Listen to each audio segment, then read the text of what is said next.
നമസ്കാരം. വള്ളുവനാട് ന്യൂസിലേക്ക് സ്വാഗതം. എൻ മോഹൻദാസിന് വിട. CPIM സംസ്ഥാന കമ്മിറ്റി അംഗവും ജില്ലയിലെ മുതിർന്ന കമ്മ്യൂണിസ്റ്റ് നേതാവുമായ എൻ മോഹൻദാസ് അന്തരിച്ചു. ജനകീയനായ നേതാവിന്റെ വിയോഗം കേരളത്തിലെ രാഷ്ട്രീയ സാമൂഹിക മേഖലയ്ക്ക് നികത്താനാവാത്ത നഷ്ടമാണ്. CPIM സംസ്ഥാന കമ്മിറ്റി അംഗവും മലപ്പുറം ജില്ലയിലെ ഇടതുപക്ഷ പ്രസ്ഥാനത്തിന്റെ വളർച്ചയിൽ നിർണായക പങ്കുവഹിച്ച മുതിർന്ന നേതാവുമായിരുന്നു എൻ മോഹൻദാസ്. 2 തവണ പാർട്ടി ജില്ലാ സെക്രട്ടറിയായിരുന്നു. മലപ്പുറം EMS പഠന ഗവേഷണ കേന്ദ്രം സെക്രട്ടറി കൂടിയായിരുന്ന എൻ മോഹൻദാസ് 2018 പെരിന്തൽമണ്ണ സമ്മേളനത്തിലാണ് ആദ്യം ജില്ലാ സെക്രട്ടറിയായത്. 2021 ഡിസംബറിൽ തിരൂരിൽ നടന്ന സമ്മേളനത്തിൽ വീണ്ടും തിരഞ്ഞെടുക്കപ്പെട്ടു. 2024 താനൂരിൽ നടന്ന സമ്മേളനത്തിൽ ജില്ലാ സെക്രട്ടറി സ്ഥാനത്തുനിന്നും മാറി. ദേശാഭിമാനി മലപ്പുറം യൂണിറ്റിന്റെ പ്രഥമ മാനേജർ കൂടിയായിരുന്നു അദ്ദേഹം. 1951 സെപ്റ്റംബർ 15-നായിരുന്നു ജനനം.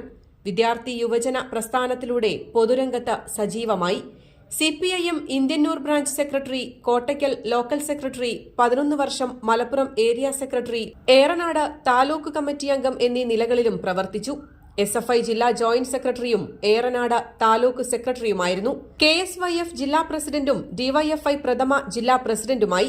റെയ്ഡ്കോ വൈസ് ചെയർമാനായും പ്രവർത്തിച്ചു. 2007 മണ്ണഴി AUP സ്കൂൾ പ്രധാനാധ്യാപകനായിരിക്കെ വിരമിച്ചു. CPIM ജില്ലാ സെക്രട്ടേറിയറ്റ് അംഗമായിരിക്കെയാണ് 2010, 2016 എന്നീ കാലങ്ങളിൽ ദേശാഭിമാനി മലപ്പുറം യൂണിറ്റ് മാനേജറുടെ ചുമതല വഹിച്ചത്. ദേശാഭിമാനി മലപ്പുറം യൂണിറ്റിന്റെ വളർച്ചയിൽ നിർണായക പങ്കുവഹിച്ചു. അഴിമതിക്കും നിയമന നിരോധനത്തിനുമെതിരെ DYFI സംഘടിപ്പിച്ച പ്രക്ഷോഭത്തിനിടെ പോലീസിന്റെ ക്രൂരമർദ്ദനത്തിനിരയായി. നിരവധി യുവജന സമരങ്ങൾക്കും നേതൃത്വം നൽകി. KSKTU, CITU ജില്ലാ കമ്മിറ്റി അംഗമായും പ്രവർത്തിച്ചു. ദീർഘകാലം കോഡൂർ സർവീസ് സഹകരണ ബാങ്ക് പ്രസിഡന്റായിരുന്നു. ബാങ്കിനെ ജില്ലയിലെ അറിയപ്പെടുന്ന സഹകരണ സ്ഥാപനമായി വളർത്തി.